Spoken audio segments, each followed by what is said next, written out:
birds flying high. You know how I feel. Sun in the sky, you know how I feel. Breeze drifting on by, you know how I feel. It's a new dawn, it's a new day, it's a new life.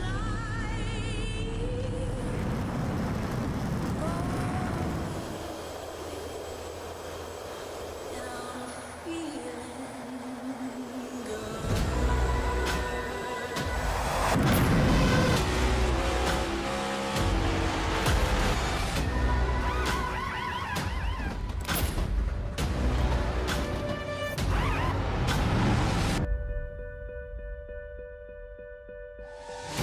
Fish in the sea, you know how I feel. River running free, you know how I feel. Blossom on the tree, you know how I feel.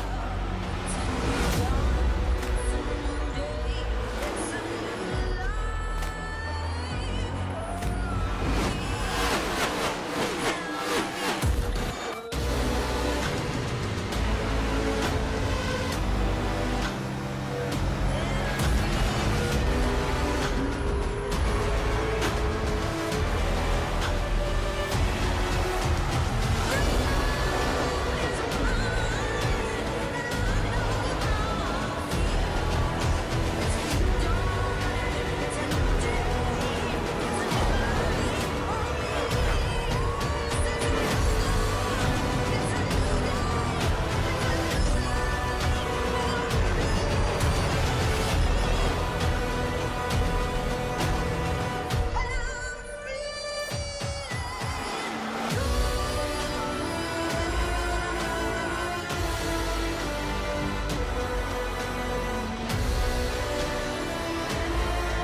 What's going on, everybody? Welcome to V-Speed Racing Network. We are live here in the Goat Locker Racing League for the Crusin Classics Next Gen Series here on Wednesday night. Boy, am I glad to be here. I'm Eddie Smith, and tonight we're going to have 100 laps of just blazing fast action at Kansas Speedway in the next gen cars. Really glad to be here, guys. Glad to have all y'all watching, and hope y'all enjoy the show. Want to thank our sponsors, Veterans for Life Foundation, sponsoring Goat Locker in this series. Definitely a top-notch organization, and one that just glad to have on board. Jam Printing and Promotions, want to thank them as well, along with the title sponsor, and that's Crusin Classics. And man, I tell you what, we're already a couple races in the Goat Locker Racing League. Monday, Tuesday, Wednesday, and then we close it out for Thursday night tomorrow night. So tonight, though, in the next gen car here, like I said, at Kansas Speedway. Just one of my favorite tracks in all of iRacing NASCAR. Just such a fun track with multiple grooves. You're going to see guys really moving around the track all night long. This located in Kansas City, Kansas, opened in 2001. Fairly new track, but man, does it put on a good show. We saw that this weekend. Capacity 48,000 people, and it is the quintessential 1.5 mile racetrack. Not a dog leg, it's got a tri-oval. You can see there on the track map. So you're going to be able to carry that speed and all the way, sometimes maybe even down to the apron, especially being 3 wide, as these guys are going to be wide open for quite a bit. These cars are going to be a lot of fun. Take a look at our schedule. Man, race number 1, and you can see there we've got a host of amazing tracks. Kansas, then we go right to Dover, which I'm not going to lie, one of my personal favorites for sure. And then Nashville Super Speedway, Watkins Glen, Darlington, Talladega, Richmond, Las Vegas, New Hampshire, and that starts the playoffs as we go to Indianapolis. Wow, what a fun sounding race that will be. And I'm assuming because these fellas are some really top-notch guys, we're going to be going to the Oval for sure. Then we go to Texas to set the championship 4. Look how quickly you don't have any chance to make any mistakes here in this playoffs. 3 races for the whole thing. So you got to be on top of everything if you're going to be a champion this season. It makes it very, very tough, but that's part of it. That's racing. There's going to be good luck, bad luck. Sometimes in racing, it's not how good you are, how good you strategize, but how lucky are you. Sometimes it definitely makes a big difference, and you can see that, especially in this championship. So looking forward to it. Happy to have be on board with Pat and Jamie again, and Goat Locker and all the other Goat Locker folks and all the members. Glad to be here. If you don't know me, my name's Eddie Smith. V-Speed Racing Network used to be Rebel Racing Network, so a little bit of connection there. But a huge fan of the Goat Locker guys and what they do for veterans and first responders, man. That's what we're here for, and that's what I'm going to highlight tonight. So hope y'all enjoy the show. We've just got about a minute and 40 seconds left in the qualifying session right now. Is we'll go ahead and take a look and see who's on track. Looks like the 42 of Bobby Germain. So we got some guys that I don't know, guys, maybe gals, in here that I'm not aware of. So we'll have some new folks to see as we'll take a look at the qual times right now. Jacob Ellingson currently on top of the board, but barely, as John Ross is right there behind him as we watch Bobby Germain take the first lap. Good enough for 16th. And see if he can, that is likely his last lap. We'll see as he crosses the line if he's able to improve upon that. Let's take a look as we're doing this on some extra stuff we got tonight. We got some webcams. Man, I love this. Love being able to show off the drivers, their setups, personalities, all type of stuff, and maybe even some bad words if you catch them at the right time. So you got Jacob Ellingson, Brandon Evans, and, of course, Jamie Barkas on cam. So I definitely appreciate them for doing that. It makes a big difference, and it's really cool to see these folks and what they got going on. Bobby Germain looks like he's going to be able to improve on his time and be in the 10th position as qualifying just about over. And we're going to get ready to go green, man. Got a lot of names that I'm aware of, but some new folks. John Ross, Steve Tucker, at least new to me. Brandon Evans. We got, let's see, George Jewell, Leroy Koblenz, Bobby Germain, John Anthony.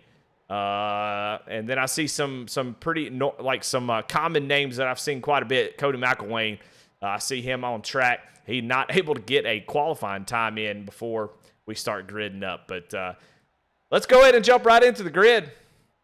And we'll see who's starting where here tonight in the Goat Locker Crusin Classics Next Gen Series. Starting on the pole is Jacob Ellingson with a 31.118. Right behind him is John Ross in second. In third, it's going to be Steve Tucker with Brandon Evans on the outside of the second row. Starting in fifth, Jamie Barkas, and sixth is Travis Beaver. Starting seventh, David Camara, and Christopher Morris Jr. in the Toyota Camry in eighth. Starting ninth is going to be George Jewell, and rounding out your top 10 is going to be the guy we watched on track, Bobby Germain. Starting 11th, Leroy Koblenz. John Anthony going to roll off in 12th in that double aught Chevrolet Camaro. 13th, Mike Browning. I know him. Mickey Isaac. Hey, I know him as well. So a lot of names that I do know. Some really fast drivers. Going to start deep in the field. Can't wait to see how that's going to play out. Jake Ham. I know him starting 15th along with James Goshen in 16th. 17th is Ryan Perkins. And Cody McElwain in 18th position, running for the Goat Locker boys in that Ford Mustang number 6. Be watching out for him. He's going to be a player, I'm sure of it. Robert Hartley in the 19th position. And 20th, Brandon Barron. In 21st, rounding out the field is going to be Doug Ellingson as that completes our grid So good little 21 car field to start the race. I like those field sizes. I know, you would probably like to have 43 drivers, but I find right around the 20 car mark, man, you have some amazing racing. And looking forward to that. Is waiting on everybody. Just have Jake Ham, who just grids up, and so we're going to get ready to get going here. As let's try to talk to somebody. Let's see if there's anybody I can talk to. Bring James Goshen up here. I didn't ask him if they wanted to be interviewed, but heck, I'm gonna interview him anyway. James Goshen, this is Eddie in the booth. You got a copy? Yeah, I got a copy. Well, man, didn't mean to kind of just surprise you with an interview, but you're starting in 16th place in the next-gen car. How you feeling about tonight? What's your strategy as you're going to go through the field here? It's going to be a race of patience, what's going to be in tonight. Track's hot, slick, a lot of new people racing around. Just take my time, stay out of trouble the best I can. All right, well, we'll let you get back to it. About to go green. Good luck tonight. Thank you. All right, James Goshen there on the mic. Glad to have folks to give interviews as we're getting ready to go green here. Pace car going to pull down into turn 3 and 4. Let's take a look at your VSR and race analysis. Big setup, 100 laps, 3 total sets of tires, 1 faster pair, 100% fuel. But that 3 total tire sets is what I'm thinking about. 2 tire changes, so we're going to see some tire strategy probably play out. But, man, I'm ready to get this thing rolling. They're coming out of turn 4. The pace car is going to pull off, and we're going to get this season of Next Gen presented by Crusin Classics underway. I cannot wait. 100 laps here at Kansas. Let's go racing. What do you say?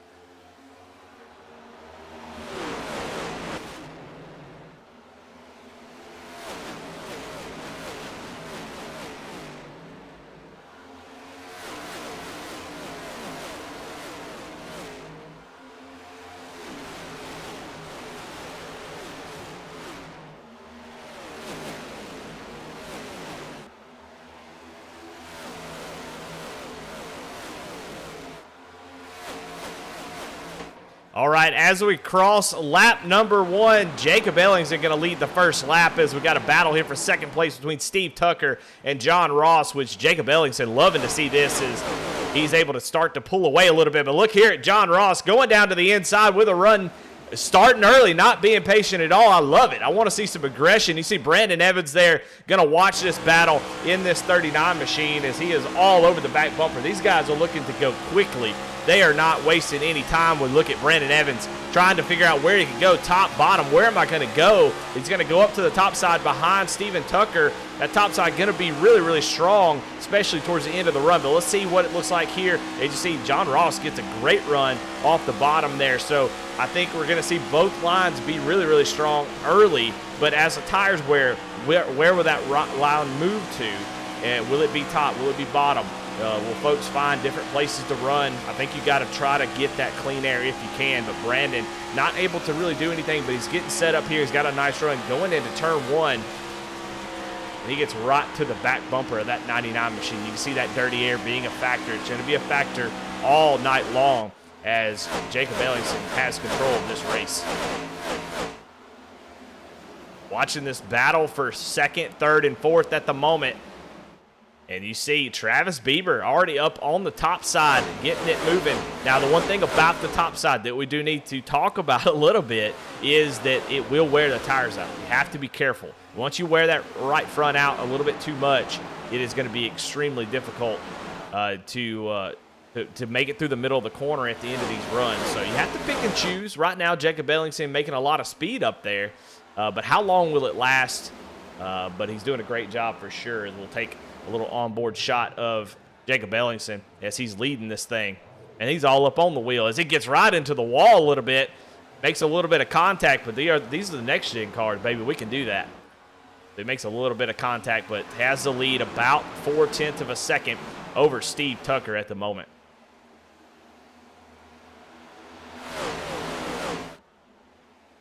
But it looks like the battle here from second on back is just continuing to be pretty exciting. As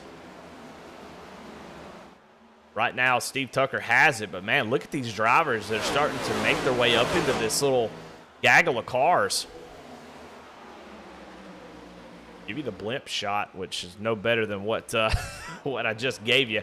As, man, look at John Ross. Tried to make a move here, but they are starting to run down Jacob Ellingson ever so slightly. Steve Tucker a little bit faster there that last lap.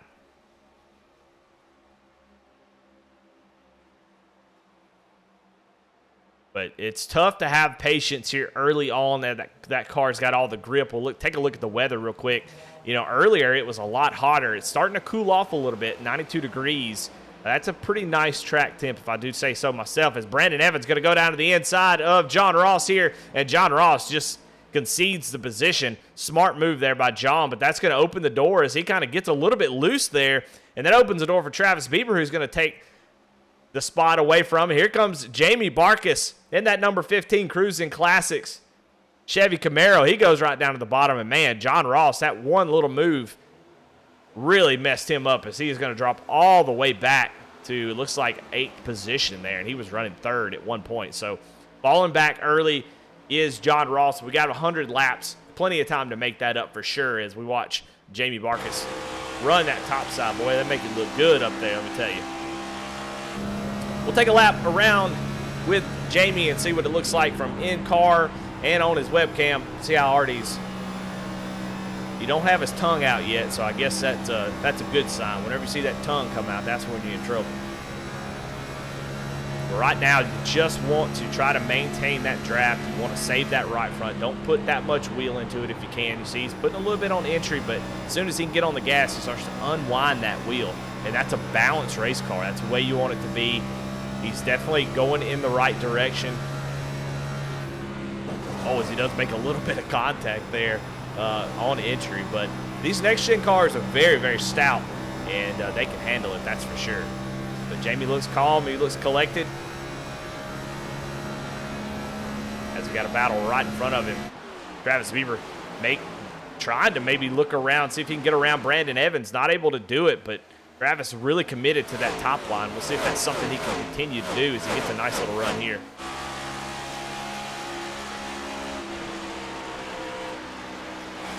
Oh, he's going to get a little bit of the wall. Boy, that camera is like a magnet to the wall. As soon as it gets put on you, you go into the wall a little bit. That's going to lose a ton of time, and that's going to open the door for Jamie Barkus. Goes down to the inside. Jamie now up to the 4th position. I went back and watched some of these races from last season, and I'm going to be honest with you, Jamie Barkus is one of the strongest drivers in the field when it comes to these next-gen cars. As he slides up in front of Travis Bieber, Travis says, no, thank you. I think I'll go back down to the inside. And Travis going to take that spot right back. Let's see if he tries a slide job here. He's going to do it. The return in the favor, but Jamie, oh, my goodness, and he makes contact with the wall. Travis Bieber in the grass. 13 machine as he got up. Really, when he tried to make that slide job, I don't know if he got loose or what, but, man, that really got him out of shape. And Travis Bieber living, I mean, he's going to live or die on the edge. There ain't no doubt about that. And he got real close to the edge there as now he's going to be fighting to try to stay there. We'll go back and look here. I got a little fun little thing for us called Picture in Picture. We can go back and look and see exactly what happened as he comes off the corner. You're going to see him try to do that slide job, and oh, he knew that wall was coming, put a lot of wheel into it, goes through the grass. What a great save there. Really, really impressive. So Travis going to get the wheels back on it. As far as up front, Jacob Ellingson continues to lead Steve Tucker. They're kind of trading blows on lap time, so it's about a little bit less than half a second between the two. As you see Steve Tucker going down to the bottom, trying to find some clean air that he can get some downforce on the front of that 24 machine, excuse me. And these two are starting to separate themselves from the field. Let's talk about our biggest movers of the race at the moment. Cody McElwain is that driver as he has made up 5 spots from where he started. You can see in 18th, currently running in 13th. And look at all the drivers behind him battling.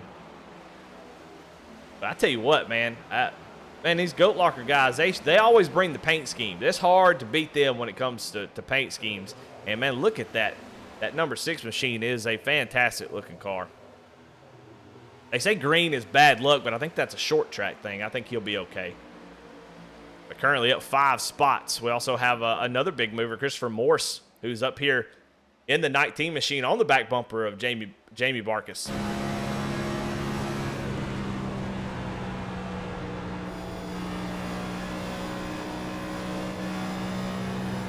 starting to see a lot of folks migrate to that top, but I've seen both lines work really well. So it seems like you could run just about anywhere, which is awesome.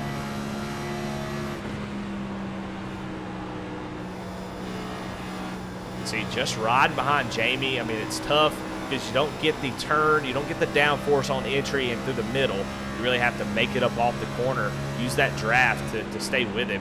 But unfortunately, I mean, if you're Christopher Morse, you're going to have to find another place to ride. And he's going to go down to the inside. He can feel the pressure from John Ross as he says, ooh, wait a minute, let me go. I'm trying to pass him. You ain't passing me. John Ross trying to get back towards the front. Christopher Morse is going to be able to get a little bit of that side draft, and, man, he's going to clear Jamie going into the corner. Now can he hold it without a slide job? He can't, so Barkus is going to fight hard back on the outside and try to hang on to that position. I think that's going to open the door, though, for John Ross. As, man, look at this battle. The door, oh, they can almost make contact. Here comes John Ross up through the bottom, and the 19 of Christopher Morse blocks it off. Boy, Morse and Barkus were extremely close as here comes John Ross. Boy, they're going everywhere.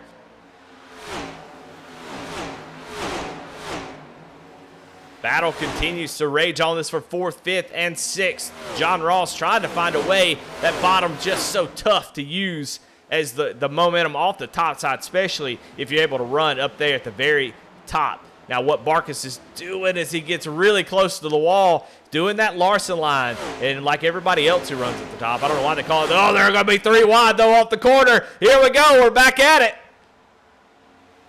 Oh, man, I love to see this. I'm going to turn my mic down a little bit and get too excited. But, man, look at this battle that we're having. It's nonstop, lap 20 of 100. And, man, Chris Moore's going to get loose. And, oh, he's able to save it, but he's going to lose a spot to Travis Bieber. Now it's John Ross and Jamie Barkus. My goodness, that was very, very close.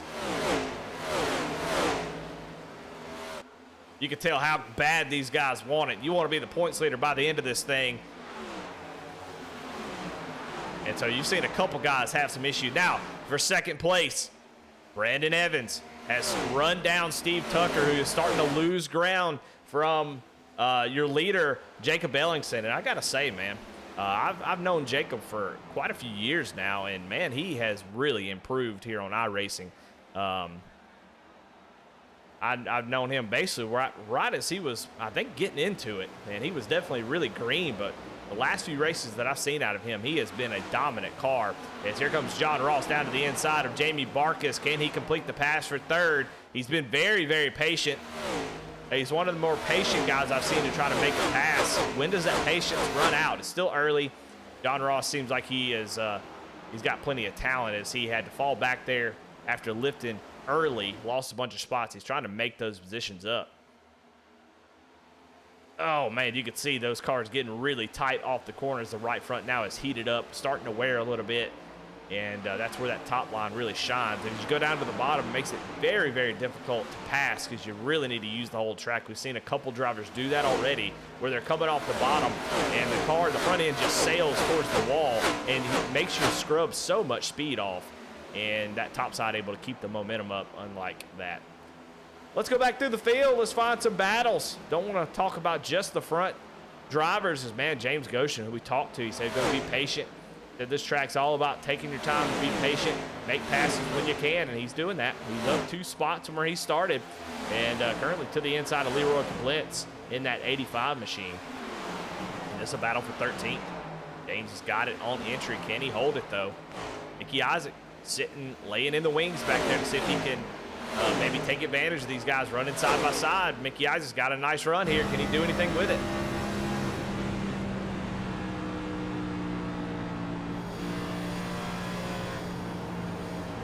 You can see how tough it is. He was able to get on the gas, had to lift there as he got to the middle of the corner as that car was just a little bit too tight, but able to carry that speed, and now he's side by side, and the 85 actually comes down on his door to try to prevent him. A little bit of side drafting going on. And Mickey Isaac slowly working his way towards the front. Check in on Cody McElwain, who is looking to go to the inside of Mike Browning. All 3 of these drivers, Jake Ham, Mike Browning, Cody McElwain, have really been moving through the field. As, oh man, Mike gets a little bit of that wall That's going to open the door for Cody. Cody should be able to clear him, and he does going into turn 1.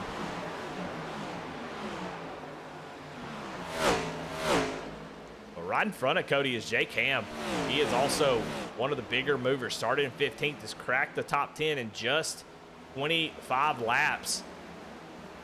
So be watching as, we've had an issue here with, looks like there's just a whole lot of battling going up here that has changed the game up front while we were watching some battles towards the back. And Steven Tucker, who was running in second, is now in a cluster. You know what is, my goodness, look how close these guys are. 3 wide. Here comes John Ross. He ain't playing around. He's been trying to go 3 wide all race. He has to check up quite a bit. He's going to lose a ton of time again. Man, look at these cars. The 19 of Chris Morris going to get into the wall. But look at these race cars, man. The 24 of Steven Tucker just has an incredible looking machine. He's going to go back to the inside of Brandon Evans. Going to cut him off going into the corner. Brandon going to dive down, but here comes Steve Tucker back into the wall. They are playing with fire here. Now, they do have one faster pair. The next gen car pretty sturdy. So it can take those hits, but you want to be careful and not use that a little bit too early. We'll save that bad boy. And you see the top line becoming pretty dominant, but Steve Tucker able to get that run down the straightaway. Marcus trying to hold that top side, and man, here comes Steven Tucker going to drive it down to the corner. Obviously going to try a slide job here off the corner. Marcus starting to struggle here, as you can see, not able to get back on the throttle, and Steve Tucker able to drive right around him. And here comes John Ross again to make it almost 3 wide. Look at Brandon Evans up into the wall. I knew it felt like he was a little bit too high, but he gets that thing off of it. We've seen guys be able to bounce off the wall and keep going. I love that. But I'm going to tell you what, 30 laps. We got 70 laps to go, and I'm already going to be out of breath for the end of this thing. These guys are racing the dog food out of each other. Man, just Steven Tucker going to get, oh, that's Jamie Barkus in the wall this time. Oh, my goodness, John Ross almost makes contact with Christopher Morris in that 19 machine. John's got the patience of a saint, man. He has been racing so close to these guys at 3 wide multiple times, and we're starting to see the fade of the tires. But I'll tell you what, who we are not seeing fade at all, man, is your leader. He is cruise mode right now as we'll look out the back end of that machine. You can see, look how many cars are back there, but a 2.8 second gap between first and second. Just an incredible job here early. Clean air does make a big difference, especially at a track like this where front-end downforce is important, trying to run the outside. But that doesn't take away from the fact that he has been class the field here early. Now, if he gets in a situation where he has to run through the pack, how's that going to change things? But right now, he's got control of the race, and he's looking really, really fast. But this battle back here, so it's got some lap traffic.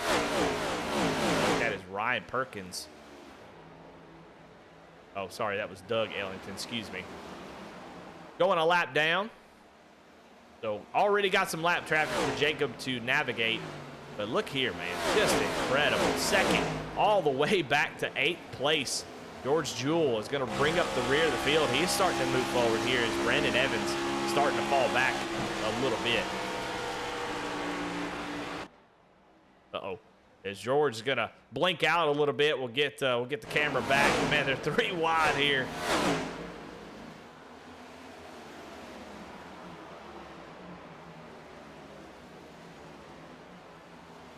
You know, a lot of people don't like how the next-gen car races, and I think there's some truth to that. I think it's not as fun. It's less forgiving. I think if you make a mistake and you get that thing, you see Doug Ellington there on the apron, let these guys go. It's unforgiving. Oh, my goodness, up front, Chris Morris makes a little bit of contact with Steve Tucker on the entry of turn 1, excuse me. They make contact, but Steve able to keep it up. We'll keep an eye on this battle. It seems like Chris Morris is a little bit faster, but that top line just too strong right now, as here comes John Ross up into the picture. But what I was saying is it seems like a lot of folks have a tough time with it. Just the next gen has changed a lot over the iteration of iRacing. It came out running full speed, you know, everywhere. track like Kansas should be right at the bottom, hold it wide open like Daytona and Talladega. But now it's just it's sort of a finesse car. Just doesn't have maybe the horsepower that the Xfinity car has, the B class car. So it's a razor's edge how you have to race this thing. Just not a whole lot of ability to. Got to pretty much hit the line just perfectly. Man, look at this battle. We've had non-stop battling up front. I'd love to show some battles towards the back, but good gosh. I mean, I can literally just close my eyes and click, there'll be battle. You want to do that? I'll do it. Here, I'll click right here. Boom, look at it, battle. I close my eyes and I click the tower, and we're right on a battle. It's Brandon Evans in the wall again. He's struggling, man. That 39 machine was fast early, but you can definitely tell he has either hurt that machine, he's bounced off the wall a couple times, but he probably just maybe wore those tires out just a little bit too much. He continues to fall back, but he's committed to it, man. You know, there is a little bit of, you know, we've seen the Bristol bounce before. He's doing the Kansas bounce. And if you don't know what the Bristol bounce is, where you go into the corner in Bristol and you bounce off the track, it points the nose back down the track, and you're able to actually run faster by bouncing off the wall. This Brandon Evans doing his version of that. It definitely is not working out. Up front, though, it is still this battle here as Christopher Morse doing the best he can to get around, but he's also having to fend against John Ross, who's just been a menace on these guys' back bumper. Here comes Chris Morse again. Oh, my goodness, he makes contact with the wall. Steve Tucker does, and that opens the door. That's what Chris Morse has been waiting on, putting the pressure on him, waiting for a mistake. And that mistake comes here on lap 38. So pit stops is something that we need to be thinking about pretty soon. They have 100% fuel, so they can go the full run. So I'm expecting to see them most likely come down around lap 50. But the danger is if you pit early, you could catch that caution. As here comes Steve Tucker back down to the inside. And, man, look who that is up on the outside. Who is that? Who's that in that Skull car? 00. No, okay, that's John Anthony. He done come down pit road and got himself 4 tires. And you can see the difference. And, man, he is scooting. But I expect to see these guys come down soon. If you pit early, you could get caught by that caution, go a lap down and get trapped. So if I'm Jacob Ellingson, I'm waiting for the very last moment to come down pit road. But if you're one of these guys, 3 seconds back, especially Christopher Morse and John Ross, Steve Tucker, Jamie Barkus, you might come down a little bit early, try to use those new tires to advantage, and try to run down Jacob Ellingson, who just sailed. He's 3 seconds out on these guys.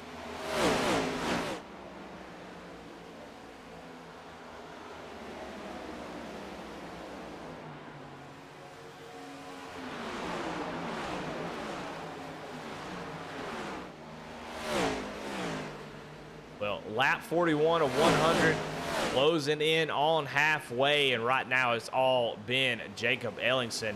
And I know there's probably some people in the chat wanting me to show some Jacob Ellingson, but he's been out on an island by himself. I've done said everything I could. He's dominating the race and crosses over for lap 42 and just having an amazing start. Now, looks like we've got our first. Oh, no, Chris Morris is wrecked.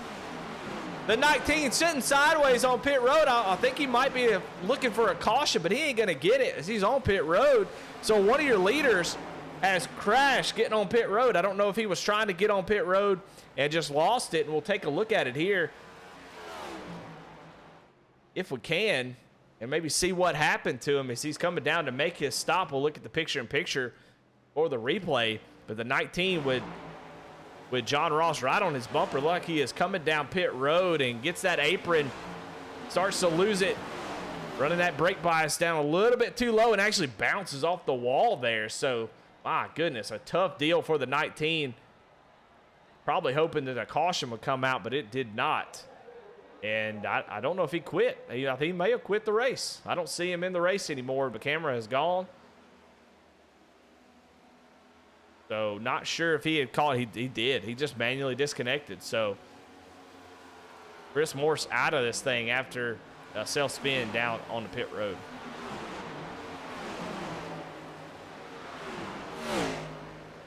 All right, those that have made pit stops already, David Kamara, Brandon Barron, Bobby Germain, John Anthony have all come down pit road. James Goshen now bringing the 85 machine down pit road, as you see Ryan Perkins just now leaving.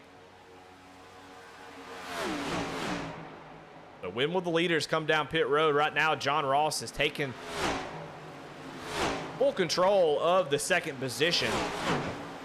And now the battle is back here between Jake Ham, Jamie Barkus, and George Jewell, who we haven't really talked about George that much. He blinked out a couple times, so I had to put the camera back on him, but he is all over Jamie Barkus here at the end of this run. So George doing a great job. Jake Ham, though, now your current biggest mover of the race, up 11 spots. He's actually tied with Cody McElwain at the moment.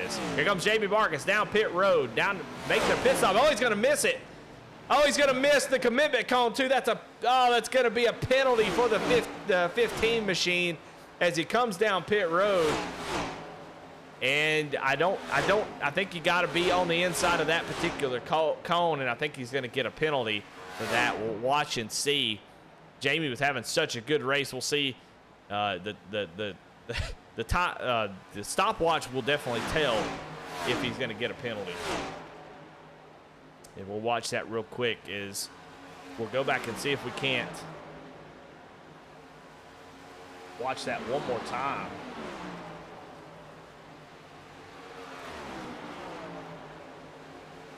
Yeah, he is still sitting on pit road. So, yeah, it's going to be about a 40-second hold, I believe, for the 15 machine. Let's go look at it here on the picture-in-picture and watch him come down pit road and just missed it. Just missed the commitment cone, and now he is still sitting on pit road serving that penalty. Should be getting going here pretty soon, but you can see how tough it is. We've seen a couple drivers already having issues getting on pit road. I think Chris Morris had maybe too much front brake, and I think maybe Jamie had a little bit not enough. It's hard to say, or just locked up the fronts. When you lock up the fronts like that, it just slides the front end and you have no steering. So just missed the commitment cone there. Here comes Jacob Ellingson. He has no pressure. He's going to come down pit road without any issue at all, for sure. Check in here on Jacob. You can see him fiddling with his button boxes, getting all of his stuff set up just right, making sure you turn off your windshield tear off, make sure your auto fuel's not on, and make sure everything is the way it needs to be as it comes down pit road. And he's going to stop. Oh, he's going to actually slide into his box. He's going to have to back up. That is major time there for your leader. He's going to lose a few tenths out of that. He didn't do too bad. He's able to get that thing backed up pretty quickly, but that is time lost on the track. Here comes Steve Tucker down to make his, what should be, if we stay green, final pit stop. So these mistakes that are happening on pit road, they're very costly here. I mean, obviously, Jamie Barkus is going to be down 2 laps after that incident coming on the pit road, and Chris Morris is out of the race. So Steve Tucker comes down, but Jake Ham out on the track, expecting to see him come down pretty much any lap here to see out on the track. He's got 4 cars on the lead lap, so if a caution does come out right now, I mean, he is in a great position. So if you can stay out quite a while, it's worth the attempt, I think. Just over halfway here.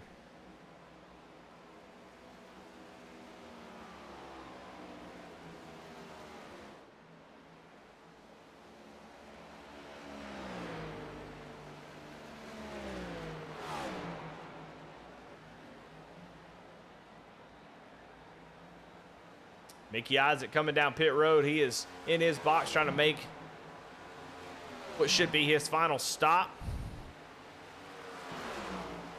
And, you know, disappointing here for Jacob Ellingson. I think he'll still retain the lead. The problem, what stinks the most, he had the best pit stop time. If he would have made his box perfectly, he would have gained a ton of time on the guys behind him. But right now, John Ross, only 1.1 seconds back from the 27 machine. You just see how quickly that changed. John Ross got on and off pit road a lot better. As here comes Travis Bieber down pit road, brings that 13 Ally Bank machine down to make his stop. So that leaves Jake Ham, your leader, Robert Hartley, your second place driver, still left to make their stops. David Kamara has come down pit road, but 18 laps ago, he's running in 5th as he just got passed by Jacob Ellingson. So those tires are definitely hurting on that O2 machine, but we watch Jacob Ellingson, see if John Ross, he has been able to make up a little bit of time to go on board with John. I think John had one of the faster cars, but just being patient early, I don't want to say that hurt him, but it definitely didn't help him because he lost a lot of ground just trying to be patient. Go on board with him. Have to lift a little bit for David. Trying to listen to see if they're doing any kind of shifting. Yeah, you can hear the shifting. Let's keep the RPMs up as J-Cam comes down pit road. That leaves Robert Hartley still out on the track. No, he come down as well, so Jacob Ellingson will cycle back to the lead. But that's one thing about the next gen that's different. The shifting that goes on at these tracks. Some tracks you can get away with just staying in 5th, but you know, shifting down helps a lot of things. It helps the car turn into the corner a little bit better. It gives you more RPM. You know, you can kind of turn the car more as you're able to stay in that the optimal torque range for the engine. So a lot of good things that come from shifting. So yeah, it would be nice to stay in 5th gear like the old days. But these days change. You got to be able to shift. You got to be able to adapt. You see John Ross doing that, although he is starting to lose a little bit of time as he has got George Jewell starting to run him down just a little bit.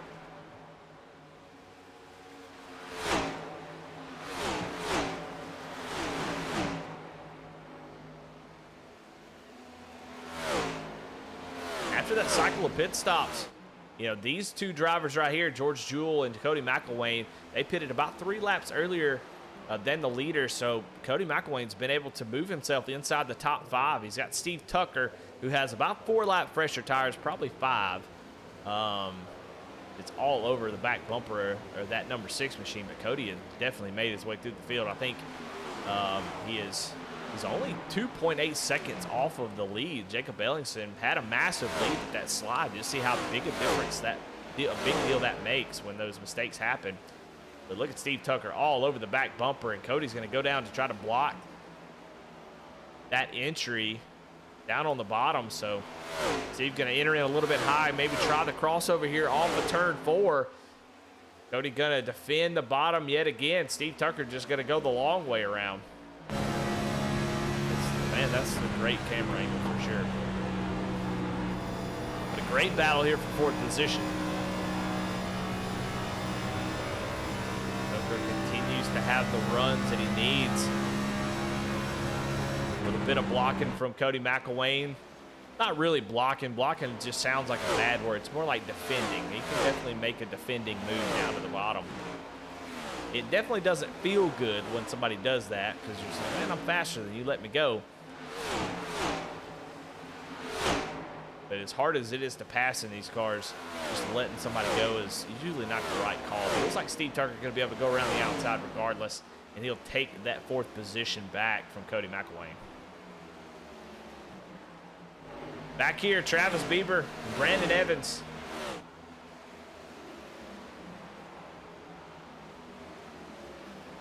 Travis with a little bit better tires than Brandon, so we'll see if he can run him down. We got Bobby Germain just a little bit ahead of them. It's a battle for the 11th position.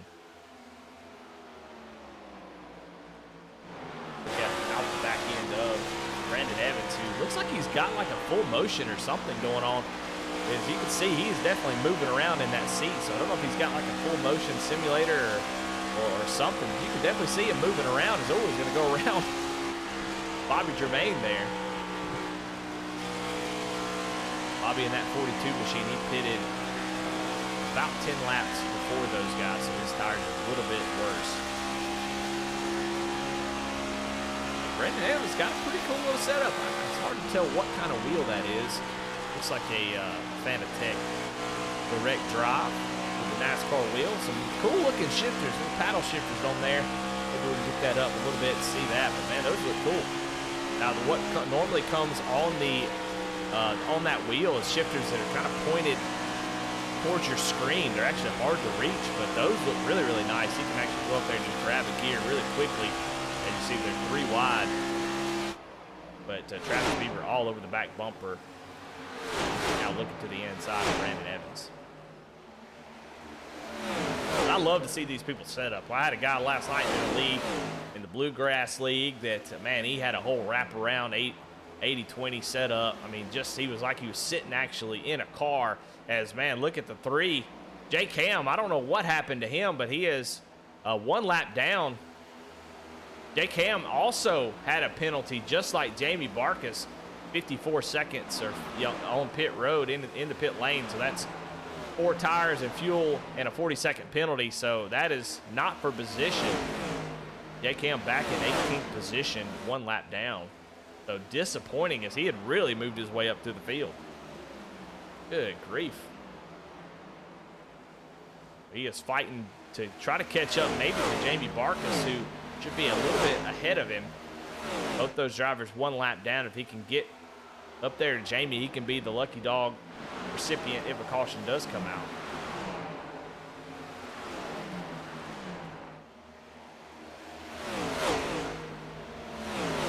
Him trying to work his way through these guys, but they're battling for position, so it's hard. It's really tough to deal with this, as now David Camara is going to get passed by all of them as he's falling like a rock as those tires are starting to give way a little bit. But up front, it is still Jacob Ellingson who has led 57 laps. Pretty much all of them. The only time he didn't lead laps when he came down pit road, but it has cycled back around to him. Had a little bit of trouble on pit road, but he has been able to, I mean, when you have a lead, I mean, that's just the important thing about building a lead like he did. Able to pull away, and that gave him that insurance to come down pit road, make a small mistake. Nothing major, but just a small mistake. But those can really add up when we're talking about seconds and tenths of a second. It makes a big difference, but he's able to weather the storm, and so far after lap 66, he has still got that 27 Goat Locker Racing Chevrolet out front. A caution-free race so far. Just impressive, and it ought to be no surprise here in Goat Locker as they do put on a good show, but I think, towards the end of the race, tempers start getting a little bit shorter. The wick, as you might say, would be a little bit shorter than it has been, so you have to be watching out for that. As, man, look back here, got a 3 wide situation. Oh Lord, as Jake Ham still in between these guys, just trying to get up to Jamie Barkus if he can. But Travis Bieber is still running the top side. Man, we got drivers all over the place. See Jamie there in that purple car. But Jake Ham in the 3. He's trying to get up there and pass him to be the lucky dog.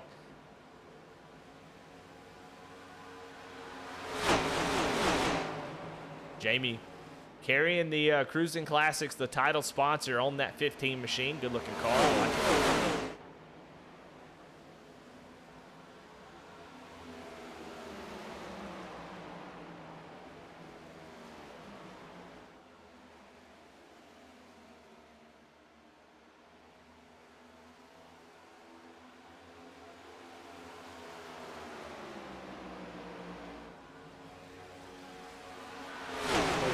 Go on board with John Ross, who was able to make up a little bit of time here on Jacob Ellingson over the last lap or so. I don't know if Jacob had a little bit of tough time with that lap car. I believe that's John Anthony.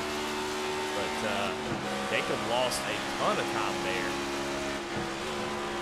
About 3 tenths faster John Ross was the lap before, and that last lap, almost 4 tenths faster John Ross. So he has made up a ton of time here in the last couple of laps. Now, was it just issues with the lap car or what? We'll see.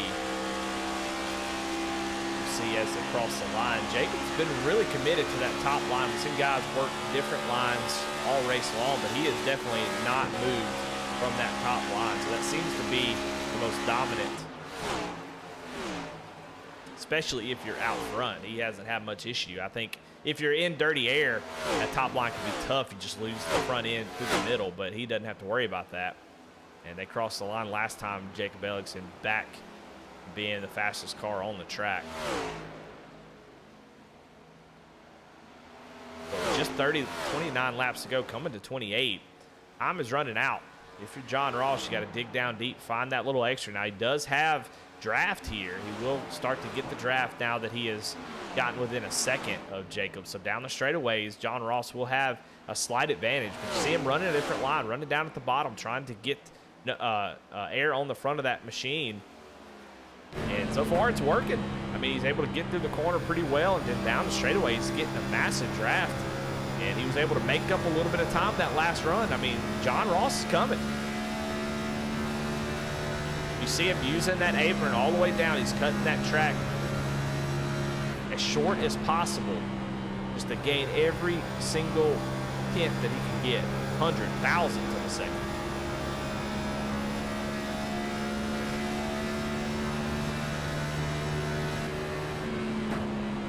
He is starting to close in within half a second here. John Ross has had a whale of a race, and here he is down toward the end, running down Jacob Ellingson. But it's a tale as old as time as you get to that 3/10 mark, that bubble where the front end, you start to lose that downforce.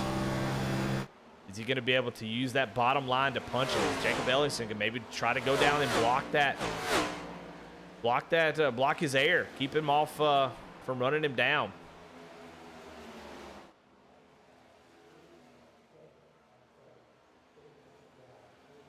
John Ross was a 10th faster last lap. You can see he is there. I mean, he is right on the back bumper of Ellingson. About 2/10, about a 10th and a half faster last lap. He is right on the back bumper. We got a battle for the lead here with just 25 laps to go.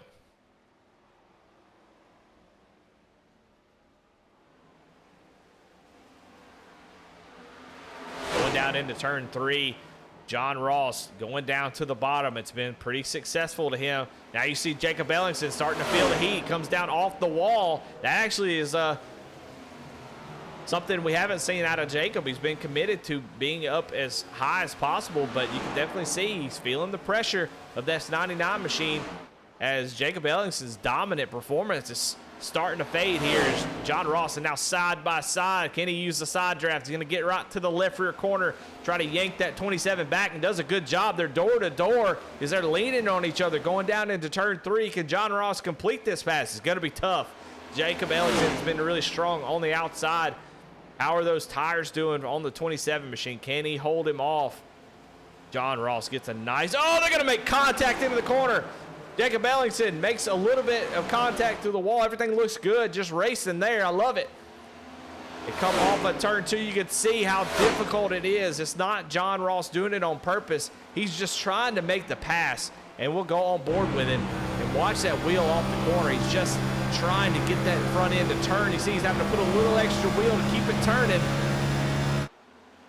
So definitely not on purpose, just the way that the car and the track is kind of swings you off the corner. And Jacob still holding on to that lead, but just by a hair as, man, John Ross is really putting the pressure on him. But we've been side by side for 3 or 4 laps here. John Ross makes a little bit of contact, maybe go up and make a little bit of contact here. Now on the straightaways, I can't make excuses for him. I think he went up there trying to do a little aggressive side draft. Jacob Ellingson going to come down off the corner to try to keep John Ross from using. But look at this, side by side. Can John Ross get that side draft into the corner? He can. He's going to maintain that position right on the bottom. I think Jacob's going to have a good exit here. Maybe able to take control of that top spot again down the straightaway. But he can't, man. John Ross, good Lord. I can't turn the camera away from this battle. This is an awesome battle for the lead here in the Crusin Classic Next Gen Series. Goat Locker Racing League just always puts on some fantastic racing. And tonight is no different. We've just seen some awesome driving all around. No cautions here with 20 laps to go. And a side-by-side battle for the lead that's gone on for 5 or 6 laps. John Ross with a nose there. That's the furthest forward he's gotten yet.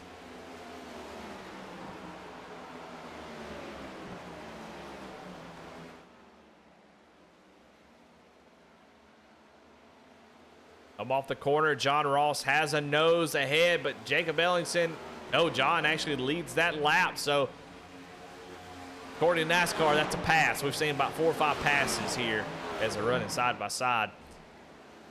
But John just not able to complete it. He's trying to be patient, but man, while that's all going on, that 24 car is slowly reeling him in. He's about 2 or 3 tenths faster every lap that they run side by side.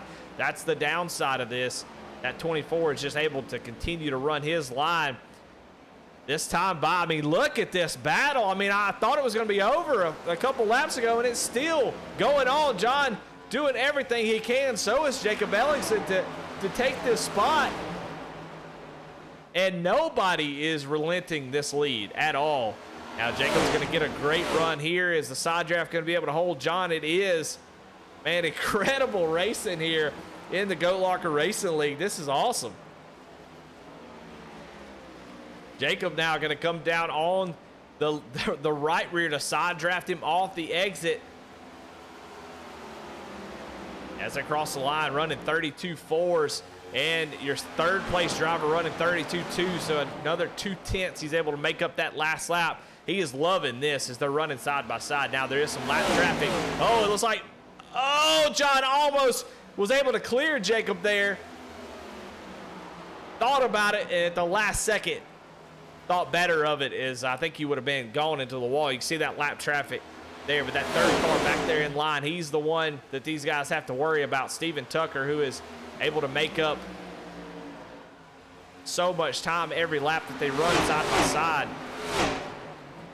Oh my goodness, here comes the 28 machine of Brandon Barron. That's going to mess up John Ross and take him out of his line. That's going to be a big help for Jacob Ellingson. Now can he use that to his advantage to try to slow Jacob down? Looks like the 28 running John's line, so that really hurt John Ross there as the 28 trying to get one of those laps back.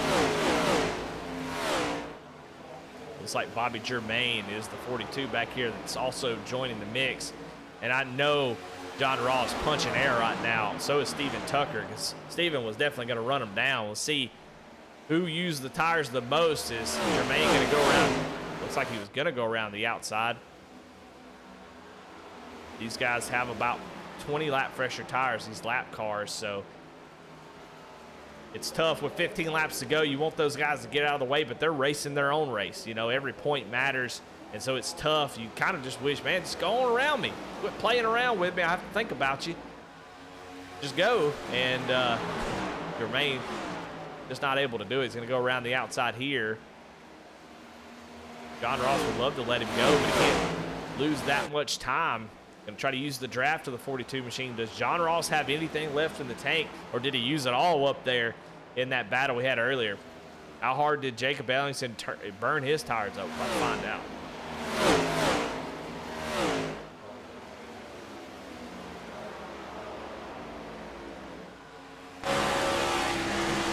See the gap back to John Ross.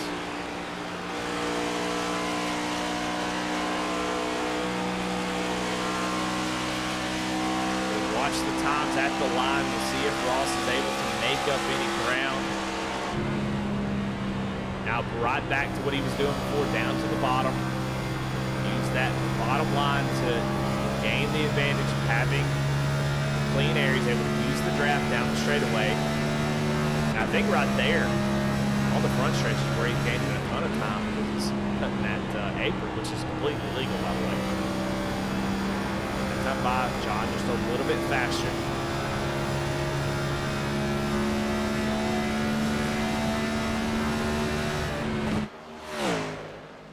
Man, what a great race. Just unbelievable how fun this has been. You see Steve Tucker back there. He's been about a tenth faster than John Ross, who's been about a tenth faster than Jacob Ellingson. So what is Steve Tucker going to have to say here towards the end of this thing? Those two drivers battling hard. If John Ross gets back up there, Steve Tucker will be there. And he'll be there to maybe take advantage of these guys running so hard.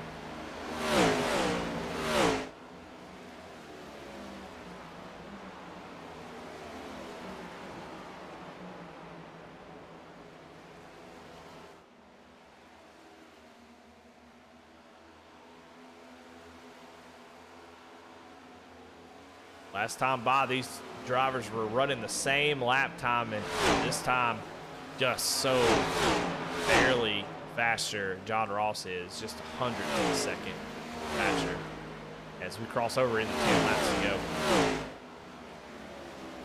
Man, this is shaping up to be a great race. Jacob Ellingson dominated this race, but John Ross has shown that he can get it done. Just, we saw how long they were battling side by side. How bad do you want to win it? That's what I want to know. Right now, Jacob Ellingson looking out his rear view mirror. This is what he sees. A whole lot of green, a little bit of pink and blue there. Following his line on the outside. He's going to be the longest 10 laps of Jacob Ellingson's racing career for sure.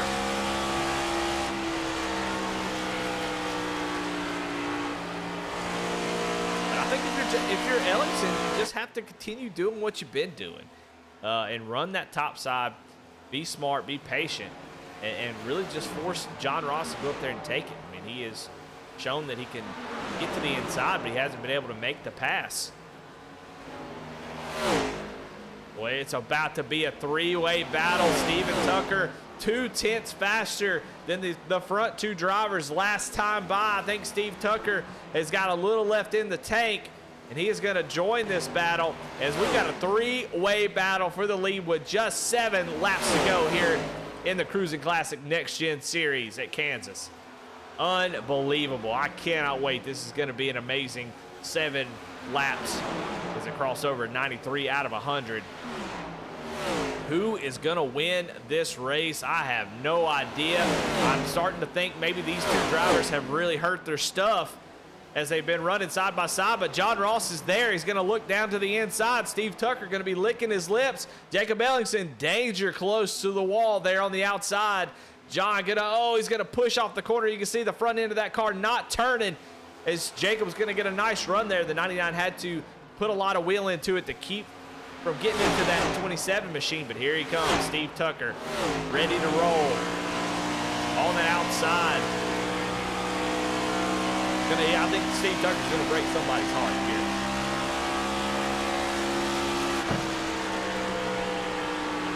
Got that dirty air on the top side, but he's trying to use the draft.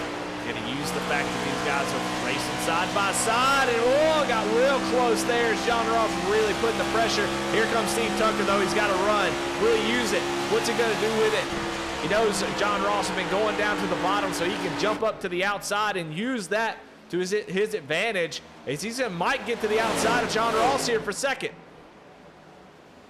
And he does, just drives around John Ross, who did not have a good corner there. So John now going to be in the position of watching as we got a lap car coming back into the picture. Three-way battle for the lead, but you got to watch out as I can't remember who that is. I'm sorry, I'll get your names and your cars right, but it's a blue car.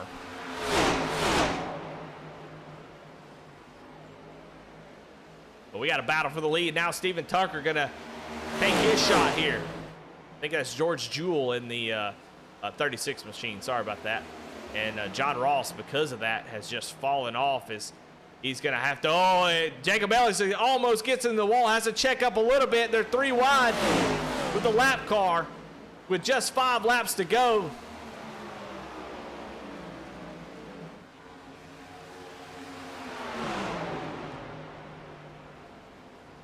Lap cars just making themselves be a part of the picture here in this race as George is going to blink out for a little bit, but here we go. Steve Tucker, now he's going to be the one as the 36 car is going to dump dirty air on the 27.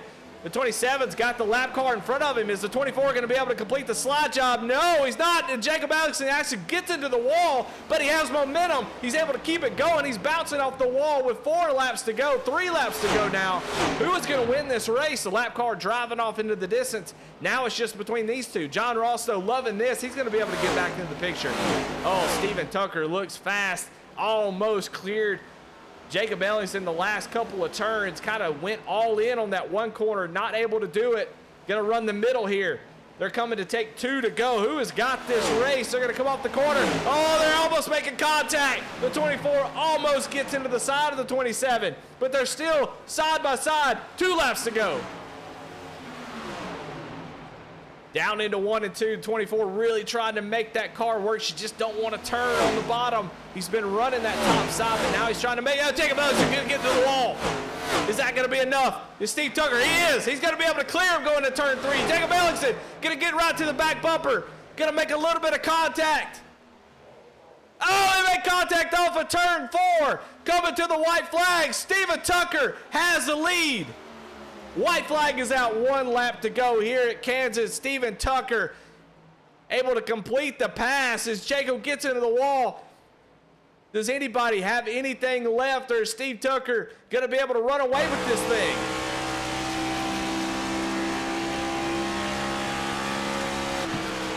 Does anybody have anything for Steven Tucker? He's right up against the wall. The battle is for second place, but coming off of turn 4, Steven Tucker is going to win here at Kansas Speedway in second place. Jacob Ellingson going to hold off John Ross. And, you know, they're probably sitting there going, maybe we shouldn't have battled too hard, because Steve Tucker came out of nowhere, and there's your winner. Wow, started 3rd and was able to take advantage of that. And my goodness, what a race that we had there. 3-way battle for the win, and Steve Tucker patiently waited for his moment to take that lead back, and it presented himself with a great battle. I mean, you know, if you're Jacob Ellingson, I know you're really disappointed. That was your race to lose, but I mean, you had to battle. Hey, it's not like he couldn't battle John Ross. So he had to battle, you know, John for that long, and I think that battle is just really what did him and John in. They were just, tires were just wore out. You run side by side like that, as hard as they were, just puts a strain on those right side tires, and Steve Tucker just burning them down here on the front straightaway. Well, I tell you what, that is a hell of a way to start the season here in Goat Locker Racing League or the Crusin Classics Next Gens series. Just an incredible race. Can't wait to talk to these guys. We watch Steve burn them down here on the front stretch. As we'll wait for everybody to get into the booth. We'll go ahead and go through the results. I try to show everybody on the broadcast, especially if you got a camera. So those with cameras, I sure appreciate that. We tried to show everybody tonight, but the racing, there was just racing going on everywhere, so we had to do the best we could to show it all. But let's go look at the results here. 0 cautions. I want to highlight that. What an incredible job. Round of applause for this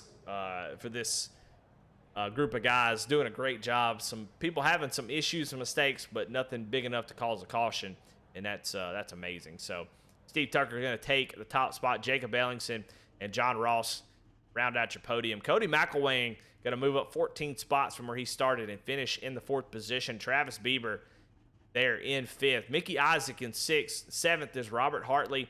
Brandon Evans, who was running up front a majority of the day, comes home in 8th. James Goshen in the 9th position, with Mike Browning rounding out your top 10. Excuse me. In 11th, it's going to be Leroy Koblenz. 12th is George Jewell. 13th is Jake Ham. Just disappointed a couple drivers here. Jake Ham, Jamie Vargas, I think they had enough speed to win the race. And those pit road violations really put them behind the 8 ball. So I know they're definitely disappointed, 13th to 14th. David Camara in the 15th position. 16th is Bobby Germain. 17th was Brandon Barron. 18th, Ryan Perkins. 19th, John Anthony. 20th, Doug Ellingson, and a disappointed Christopher Morse going to come home in 21st after spinning out coming on to pit road. Definitely know he was disappointed. Well, all right, well, let's jump into the post-race show. Can't wait to talk to these drivers. I think that'll be it's going to be so interesting. I mean, these guys are right in the thick of it. Just a fun race to call, I gotta say, man. Just incredible racing, and we got to see all of it here on VSRN as we're waiting on everybody to get into the channel here, and then we'll get them in here and see what they thought about the race. But man, just a great way to start the season if you're Jamie and Pat. You got to be pretty proud of that. Let's go ahead and talk to your third place finisher, John Ross. John Ross, this is Eddie in the booth. You got a copy? I got you. Man, well, third place finish. I know you wanted that win, but man, I gotta say, if you're a racer at all, you gotta love the way that played out. Three drivers battling hard. You and Jacob Ellingson side by side for almost 10 laps, man, just going at it. One of you's at the top line working it, one at the bottom. You gotta love Kansas for that reason. And there at the end, just burned your tires up. I think fighting with Jacob Ellingson and those lap cars kind of getting in the way, but just an incredible race. I want to give you a bunch of props for that. That was amazing. But John, good to meet you. Tell me about your race, man. You started you started second, started up front. You kind of had an issue where you had to let off the gas and it cost you a bunch of spots. Talk a little bit about that. What you need to do to get back up towards the front there early on. Yeah, that was tough, because I got loose a little bit down low, and my entire strategy was, bottom feed, save the tires as much as you can, and of course when I got loose there and I just got steamrolled by a lot of people, it was tough because mentally you want to keep pushing forward, but I had to back off. I think at the end of that first run, my right front was like 49% because once you get in that dirty air, it's really hard to get a turn down and the car wants to push in the center. So you're either putting too much steering input into it or you're having to let too much on off on the throttle. So I just tried to be patient and kind of pick my way back up from the front. And then once we pit, and I believe Jake had to back up or something in his pits. So we gained about a second and a half in the pits on him. And the whole time with about 40 to go, 35 to go, I said, I'm just going to stick the bottom, take care of the tires, and we did, and we were quicker than Jake there, by the time we caught him. But he ran a good line up top, and yeah, we were side by side, and it completely smoked my tires. So by the time Steve come up there, I just pulled over and said, if you got the better tires, you go and try to win the race. Well, I mean, just an incredible battle, and it's so tough because you're running the bottom. You really need to use the whole track, and Yep. the way that these tracks work out, the top side just has so much momentum. But in the next gen, it just seems like the pronounced side draft you were able to use and utilize quite a bit to try to keep position there. What else could you have done, do you think, to try to you almost had him maybe cleared one time, but it was just you and him side by side. Is there anything you could have done differently? Do you think a different line would have helped at all, or do you just think you just needed to be patient and wait for him to make a mistake? That's a great question. I think if I had to do it over again, I might go up 3 or 4 lanes. I might be right behind him going into one because I was getting a better run off of 2 than he was, but he was killing me off of 4. So maybe follow him into one and then kind of diamond the turn and come down and try to get a better run. Of course, I wasn't going to rough him up. I mean, I think we touched a few times there because it was close, but you're right. I mean, we really, on the bottom line, you really need to be able to use the whole track and get up against the wall. So coming out of 4, he was pinching me down just enough where I just could not get a strong enough run coming out of 4. Coming out of 2, we could get him, and I thought I had him there at one time. I probably could have drove it in and forced him to make an undercut or make a different decision, but I wanted to run it clean and make sure we had a good race there. Well, and you did. I mean, you made it exciting as all get out, man. It was so much fun to watch. And like I said, like you said, I mean, you guys were banging doors, and we love that. I mean, that's why we put fenders on them so we can bang doors. If we didn't want to bang doors, we'd have a wing and open wheels just hanging out there. But man, what a great job you did all race long, just keeping yourself in it and having a shot there at the end. Just came up a little bit short, but man, we pay a subscription to have fun. We pay all this money. We buy all this equipment to go up here and race like they do in real life. And I think you did that. And I think you got every bit of your money's worth tonight. So congratulations, John, on a third place finish. And as always, at these interviews, who you got to thank? Any sponsors, shout outs? Yeah, I want to thank the Wildman crew. Leroy Koblenz is my teammate here. I want to thank him for joining the league. Obviously, this is our first run here with Goat Locker. Really love the message here. Thank you very much, Eddie, for putting this on. I'm going to go back and watch it, and I'm sure you do a great job. I've got a guy in our chat that watches the stream too, and he said you're fantastic. So we appreciate that as well. But Jake, it was a good run, man. It was a good battle. I enjoyed it. I don't care where I finish. much if we get good runs like that, and we got to have fun, and we get to do what we get to do here in the afternoons after work. Man, I appreciate it. So congratulations to Steve, and we'll see you guys next week. All right, well, there you have it. Your third place finisher, John Ross, man, what an incredible race that he had. And he had it with this fellow right here, Jacob Ellingson, who comes home in second place. Jake, you got a copy? What's up, man? How's it going? Well, I know you're probably disappointed, and I know it's going to be tough to swallow for maybe a couple hours. But I'm going to give you a little bit of something to chew on that might bring you happiness back. You and John Ross battled side by side on a computer over internet lines with wheels made out of plastic, and y'all raced door to door. I mean, some people can't even send text messages without screwing them up. Y'all are up there battling side by side for almost 10 laps. And you know, I think that probably burned your tires up a little bit, but just an incredible battle, man. I hope you look back on this and just go, wow, because that, man, my jaw was on the floor. I could barely talk. I was honking like F through the whole rest of it. It was just a blast. So, man, talk me though through your race. You started up front. You had the fastest the car all night long. You're able to get out front, get the clean air. What were your thoughts when you were out there and you were starting to pull away by like 3 or 4 seconds there early? I was just kind of minding my business, racing my race, hitting my marks. After about 30 laps, I was in La La Land, not thinking anything of it. And then when we went for the green flag pit stop, I actually ended up sliding through my pit stall, and I had to back up for that, so I lost time on that. And then when I got back out on the track, I think that first, 5-10 laps after that pit stop, I think I burned it up a little too much, and I think that's what my dagger was, right in the back. But big congrats to John Ross. A lot of clean racing. It was a lot of fun racing with him for all them laps. Another big congrats to Steve Tucker, man. I mean, he came in there and snuck it away from me. And that happened because I had just scraped the wall a little bit, and that was just enough time for him to get right in front of me. And as soon as he got in front of me, that was all shoot.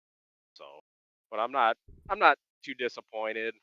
It sucks that I didn't come away with the win, but definitely had car to beat. So if anybody beat me, it was big.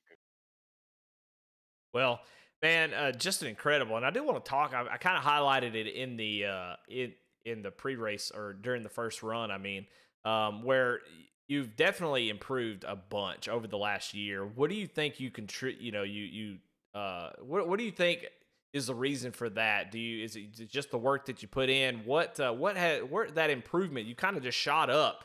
And you've always kind of been a wild card, somebody who was a little aggressive, maybe early on, had a lot of speed, but just didn't know how to control it. What do you think has been the difference that's kind of turned you from sort of a firecracker to somebody who can be up here contending for race wins and have, just dominating performances? A lot of the credit has to go to my teammates, Cody, Jamie, Pat, Alex, Ryan, all them guys. Big credit to them. Always telling me to stay patient with everything. That's a lot that has to do with me being up front all the time now. Staying patient, taking it one pass at a time, one lap at a time, and not really trying to the issue too many things. Well, you've definitely done that, and man, a great race. I mean, it's just so much fun, and in all those, if you think back to NASCAR and all those great finishes, at the Darlington race between Kurt Busch and oh my Lord, I can't believe I'm blanking on this. Was that Ricky Craven? Ricky Craven, thank you. This is not going to illustrate my point really well, but who won the race? That race. I believe it was Ricky Craven. I believe Kyle Busch got into the wall and Ricky Craven snuck it away from him. So Ricky Craven and Kurt Busch were battling it out there at Darlington, and we remember both names. Usually you only remember the winner of the race, but But in those particular scenarios, we remember the Jeff Gordon and Jimmy Johnson Auto Club Speedway race. We remember both names because just how the race was. And tonight, I think your name has to go up there with Steve Tucker as just being a big part of this race as you guys were just battling out. So congratulations. And as always, who you got to thank? Any sponsor shout-outs? Definitely got to thank all the Goat Locker sponsors, Jam Printing and Promotions, Crusin Classics, and Veterans for Life. And a big shout out to my kid for letting me do this, Madison. She's a wonderful addition to the racing world, both in iRacing and real life. She's always been a big supporter of it. I want to thank all the veterans broadcasting the series, man. Appreciate it. Well, all right. Well, there you have it. Second place finisher, Jacob Ellingson, with a thrilling race, and man, comes home with a second place finish. Well, got to get our winner in here. He's got the best looking car on the track, and you know what? He's got the trophy as well. Steve Tucker, thank you so much for being patient. I like to ask a lot of questions, Steve, so I apologize. But man, tell me about your race. Oh, you got a copy, by the way. Yes, sir, I do. Okay, well, man, what a race that you had. I mean, early on, it was just a battle out there. Y'all were out there. Y'all was like landing on the beach at Normandy. Y'all were just getting with it. And it was just second all the way back to 8th place. Y'all were just getting after it. Some people getting in the wall, you falling back.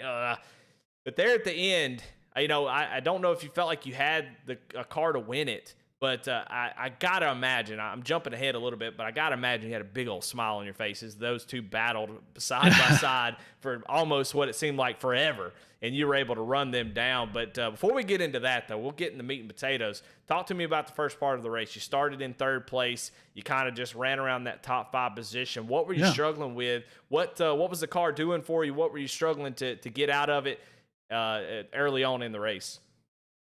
Yeah, man. I mean, honestly, this place is tough. It's tougher than people think it is. This car on this track, I mean, the tires typically fall off relatively hard if you're not careful with them. It definitely got tight for me, definitely tight middle. Early on, it's tough, right? It's a season opener. It's, you know, I'm a new driver coming into this series in this league, so I don't want to stir, or make a mess, right? So kind of just feeling people out. Don't want to get too aggressive too early. It's a long race, 100 laps. So for me, I mean, really, I'm just kind of feeling it out. You know, I'm letting people go. I want to hold on to my tires. Typically for me, the low line here works pretty well to hold on to the tires. But I mean, obviously, Ellington made it work out pretty well on the long run up high. So I was kind of just getting a feel for it. I knew I was going to split this, not the stage, but split the race fuel strategy wise and tires at lap 50. So I pit then. And we just kind of set sail. It's the tires were so hard to manage, at least for me. Long runs in general are typically my Achilles heel. And to your point a second ago, when P1 and 2, Ellington and Ross, I believe is his name. Sorry, again, not sure of names just yet, but yeah, when those two came in and were racing, up front side by side, I knew I just had to keep my line and hold on to it. I didn't really ever start pushing until maybe 20 laps to go. So. It just ended up working, man. It was just a crazy good race. Yeah, I mean, you had to have that little feeling that's down in your gut, and you start to get those butterflies when you start to sniff that draft a little bit as they're running side by side, and you're like, oh, wait, I'm going to catch these guys. I don't know if you keep up with your lap times, but I was consistently watching your lap times be 2 or 3 tenths faster as they run side by side. And as soon as you got up there, what was your plan? Now, they've been running side by side for a while, and I know lap cars sort of made the difference and kind of almost helped you a little bit because it kind of broke John Ross off of the battle and allowed you to kind of set your sights on the 27. But, what was your plan of attack to deal with them running side by side? Where were you going to go, and how did you plan to make that pass before that kind of got broken up? I mean, honestly, my first goal was to just get there, right? I mean, I had a great team today. I mean, Daryl Young, my spotter today, did a hell of a job just letting me know, lap times and where I was going and whatnot.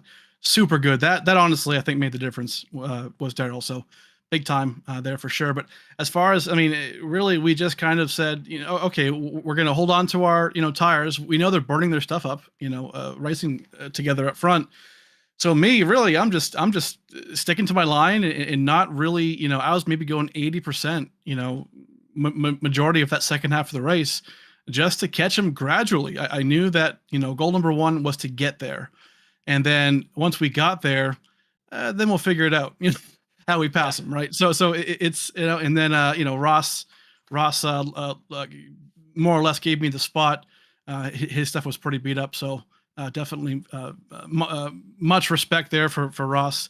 Definitely a favor I'll be repaying later on this season. So appreciate that from him. But yeah, Ellington, I mean, I think he even mentioned it in his interview where, he just scraped the wall. And I mean, I just had better tires ultimately.